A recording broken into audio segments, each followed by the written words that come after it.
Found my fiancée on her work husband's lap in an IG story. She wasn't wearing her ring. So I took the $60,000 wedding fund and vanished overnight. I'm 32 years old, and my fiancée, let's call her Sarah, is 30. We'd been together for 5 years and engaged for the last 10 months. We shared an apartment we leased together, and the wedding plans were well underway. The date was set for about 8 months from now, and we'd already locked in most of the major vendors, with deposits paid. What led to everything unraveling was a chain of events and one very specific moment that forced me to make some serious choices. I'm writing this to lay it all out clearly, just the way it happened. We had a joint savings account set aside strictly for the wedding. Over the past year and a half, we managed to build it up to $75,000. Both of us contributed, but the bulk of the money came from my income, since I earned quite a bit more. I was also listed as the primary account holder, a small detail that later became important. Looking back now, one of the earliest signs that something was off was the situation with the engagement ring. She chose the ring herself and told me she loved it. After I proposed, she wore it regularly for about a month. Then I started noticing that she wasn't wearing it to work. She works in a client-facing role at an office, so I asked her why she'd stopped. She told me it felt unprofessional to wear something so flashy in her particular workplace. According to her, clients or co-workers might focus on the ring instead of her presentations, or it might draw unnecessary attention. I didn't fully get it. Tons of professionals wear engagement rings, but I didn't push back. I took her word for it. But a few weeks later, her reasoning changed a bit. She said her relationship status was her private business and she didn't owe anyone that information just because she had a ring on.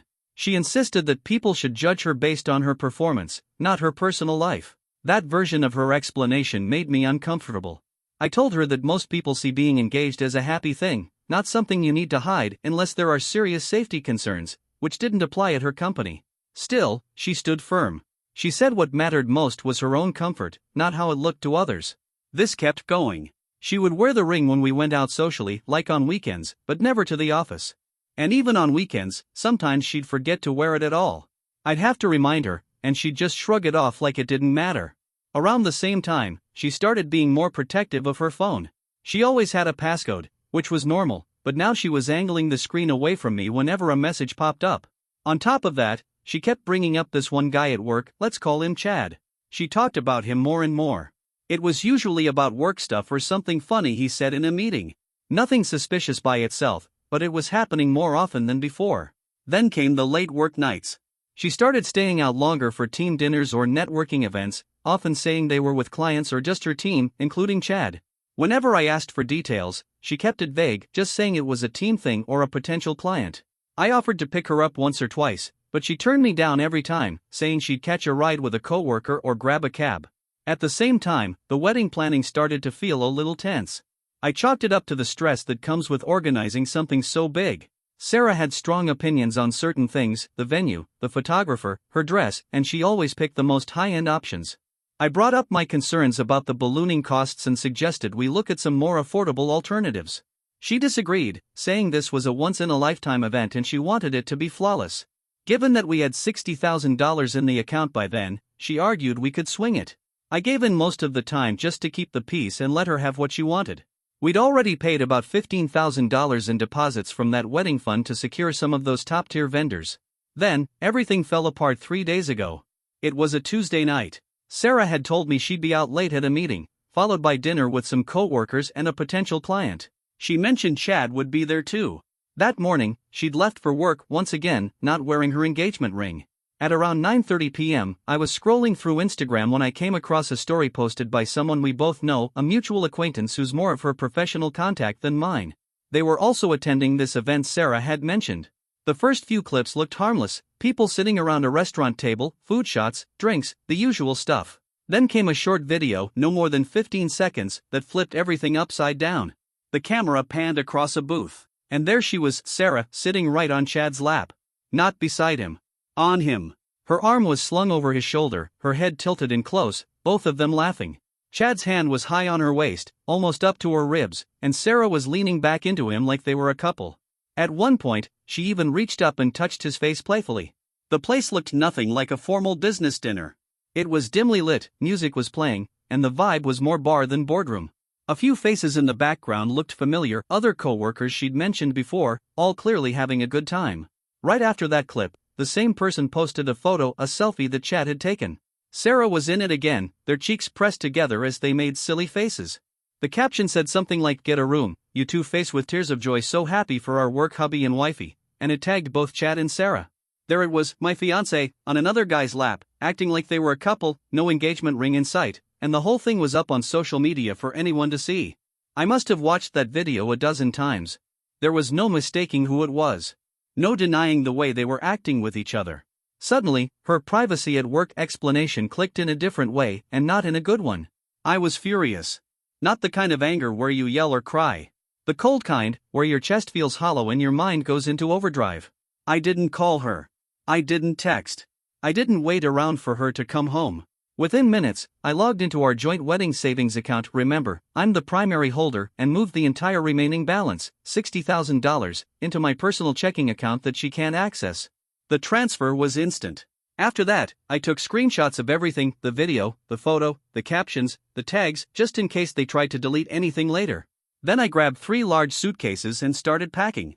I filled them with all my clothes, my personal documents, my laptop, my work gear, and anything else that was mine or had real value. That night, I also packed up a few personal items that meant a lot to me, like some artwork I'd owned long before I met Sarah and my watch collection. I made sure not to take anything that was clearly hers or anything that we had jointly purchased for the apartment, like the furniture or kitchenware.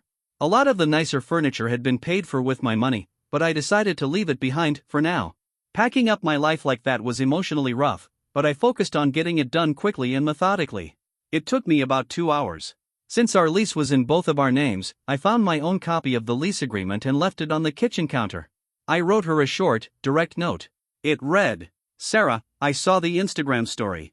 I've withdrawn the full $60,000 from the wedding account. I've moved out. Please do not contact me. The apartment keys are on the counter." I left my set of keys next to the note. Then I called a moving company that offers 24/7 emergency services, one of those small load, short notice movers. I explained I needed them to move a few suitcases and boxes into storage immediately and then take me to a hotel. They showed up within the hour. I pointed them to the things I had packed, and while they were loading everything into the van, I walked through the apartment one last time to make sure I hadn't forgotten anything important. At around 1:30 a.m., I left with the movers. I'd found a storage facility online earlier that night and arranged to pay for 3 months in advance. Once my stuff was safely stored, they dropped me off at a hotel across town. I checked in under my own name and used my own credit card, no shared accounts, no paper trail she could trace easily. Sarah usually got back from these so-called work dinners somewhere between 11 p.m. and 1 a.m., sometimes even later. Given the time, I figured she was either still out or heading home while I was already gone. I didn't want a scene. I didn't want to hear her excuses or watch her scramble for a cover story. I wanted my message to be crystal clear, with no chance for her to twist it. When I got into the hotel room, I put my phone on silent. I knew the second she got home and saw that note along with the empty drawers and my missing stuff, she'd explode. But I wasn't in the mood to hear it. Not then. That all happened 3 days ago, so I'm still living out of this hotel while I figure out my next move. As of right now, I've removed myself from the situation and locked down the money that was supposed to fund a wedding that, frankly, I no longer believe was ever built on real commitment. I haven't said a word to Sarah since I walked out.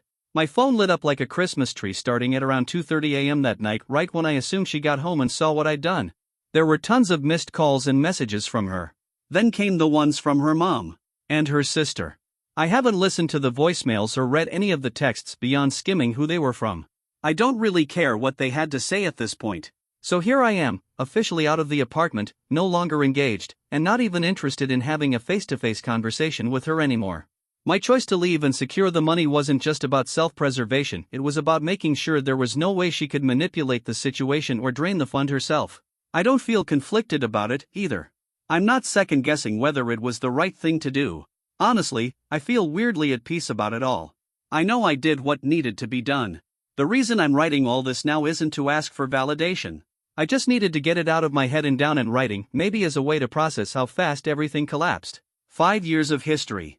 10 months of engagement. And just like that, it was all over because of one public display of betrayal that confirmed everything I had started to suspect. Her excuses about not wearing the ring, her sketchy phone behavior, the late nights, it all clicked when I saw that Instagram story.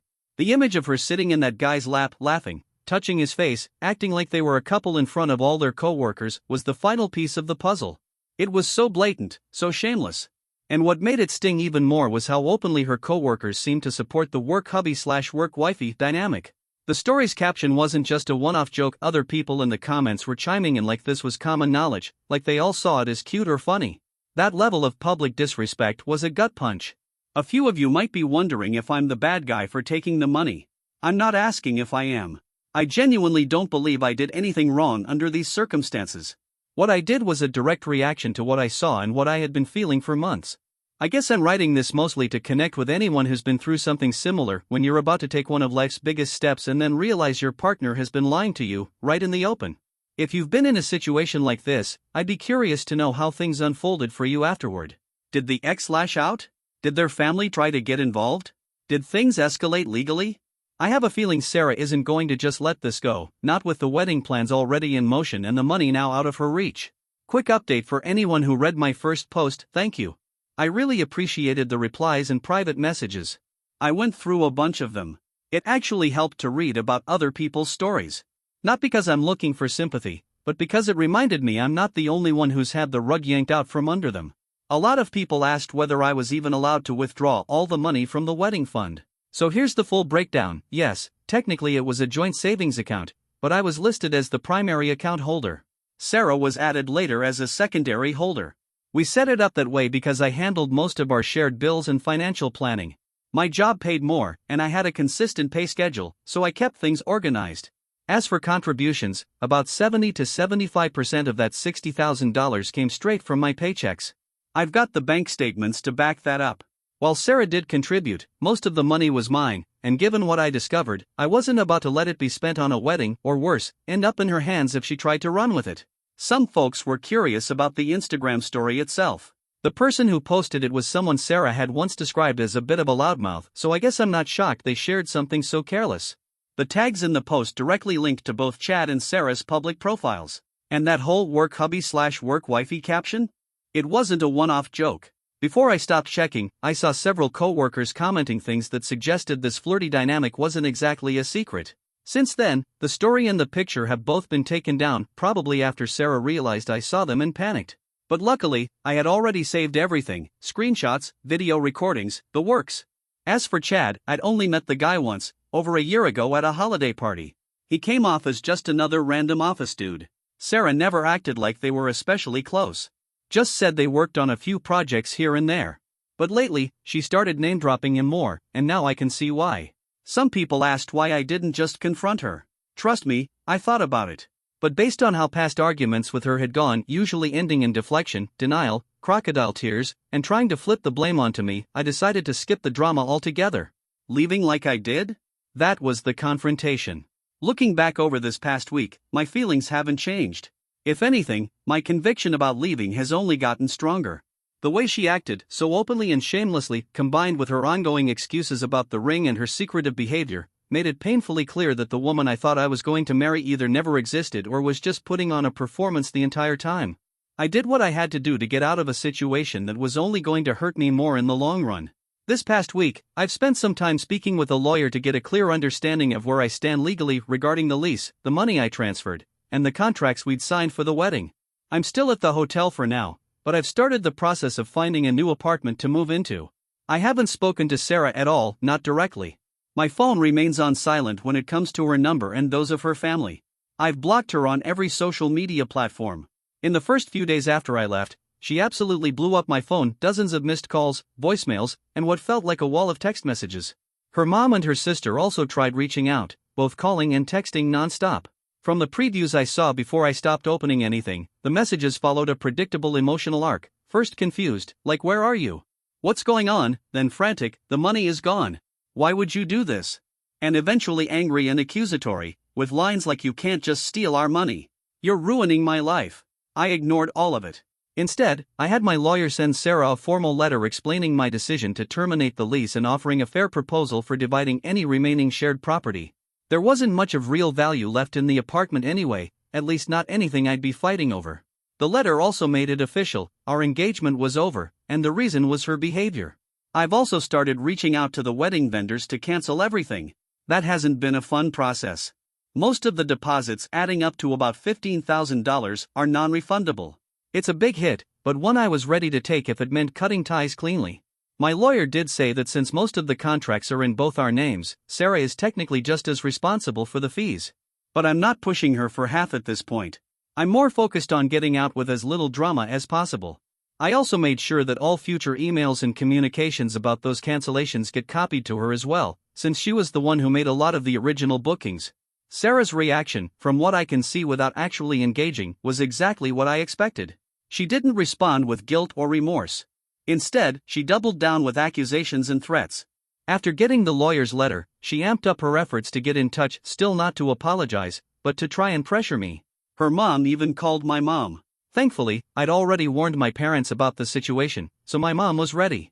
Apparently, Sarah's mother yelled at mine, accusing me of abandoning Sarah, stealing the wedding money, and being cruel and mentally unstable. She demanded my mom talk sense into me and convince me to give the money back and fix this. My mother responded calmly, told her I was an adult and fully capable of making my own decisions, and that this was a matter between me and Sarah. When Sarah's mom got aggressive, my mom simply hung up. Then Sarah herself sent an email, not to my personal account, but to my work email, which I hadn't blocked yet, but I have now.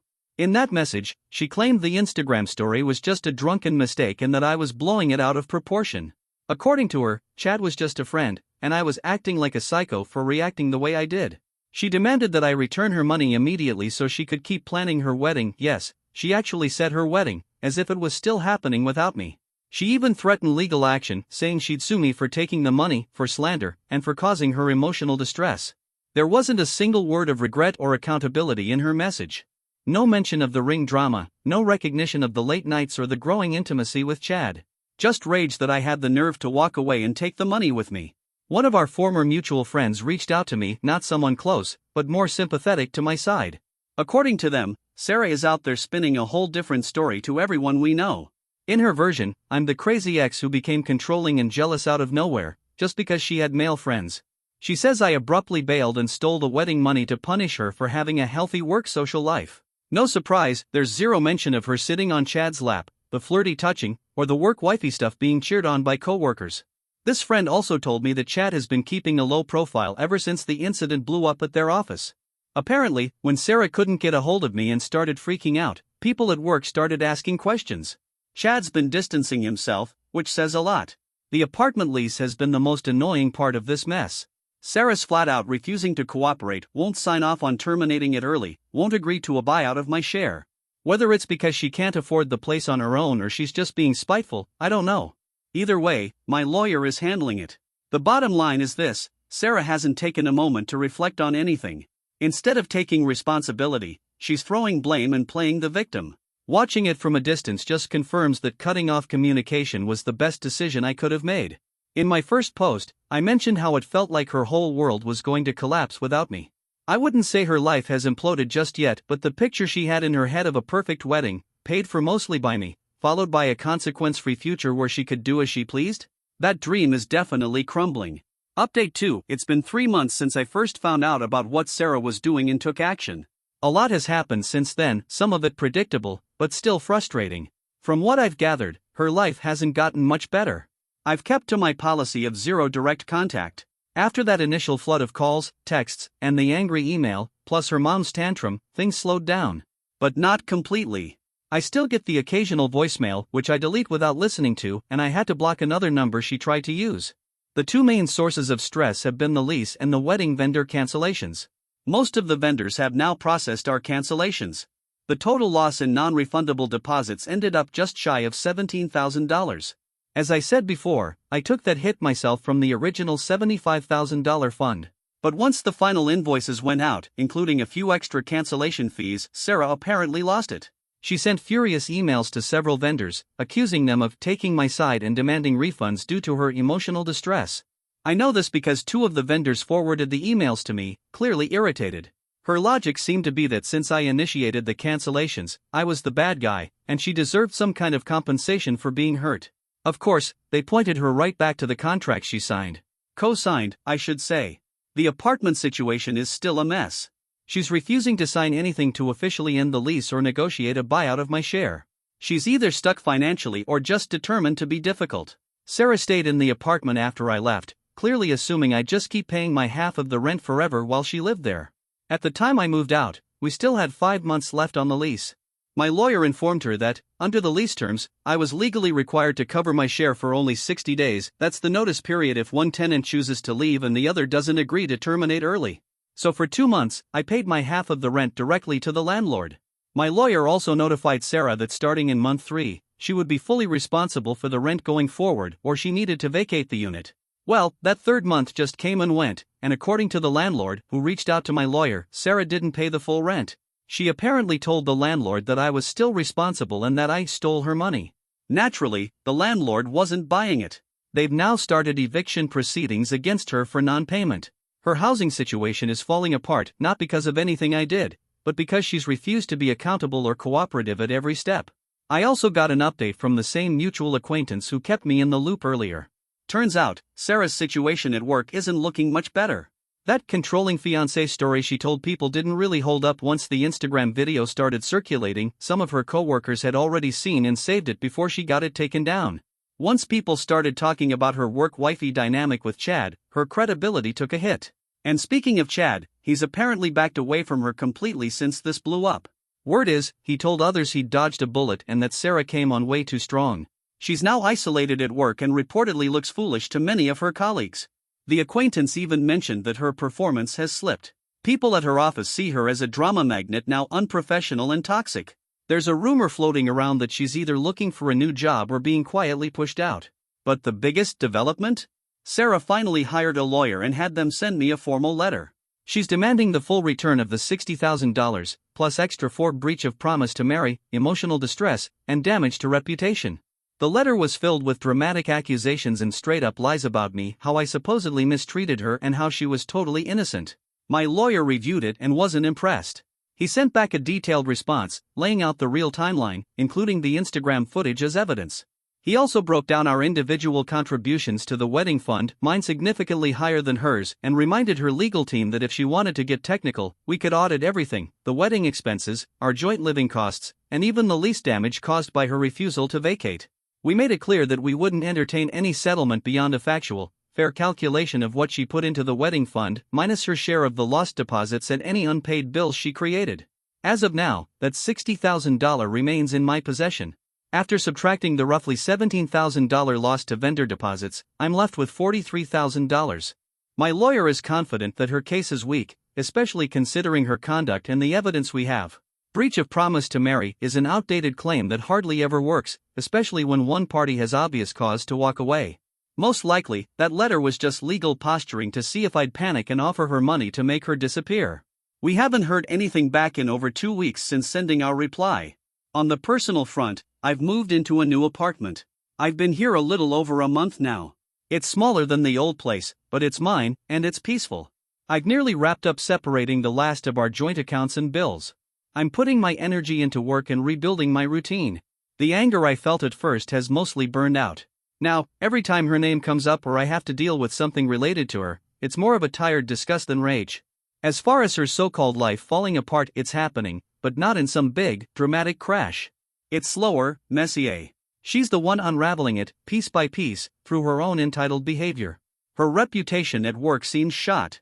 She's about to lose the apartment. And all her attempts to twist the narrative, bully me into submission, or guilt-trip me for walking away have backfired.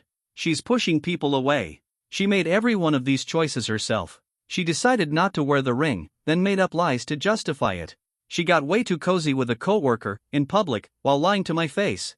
And when she was finally confronted with the consequences of those actions, she didn't show an ounce of remorse, just entitlement, rage, and threats. Maybe she'll push forward with legal action, maybe not. That'll depend on how long it takes for her attorney to explain the costs and the incredibly slim odds of success. But as far as I'm concerned, the relationship is done. Emotionally, I closed the chapter the moment I saw her sitting on Chad's lap, laughing like it was all a joke. Who I thought Sarah was? That person never actually existed. Or if she did, it was just a role she played really well right up until the mask slipped.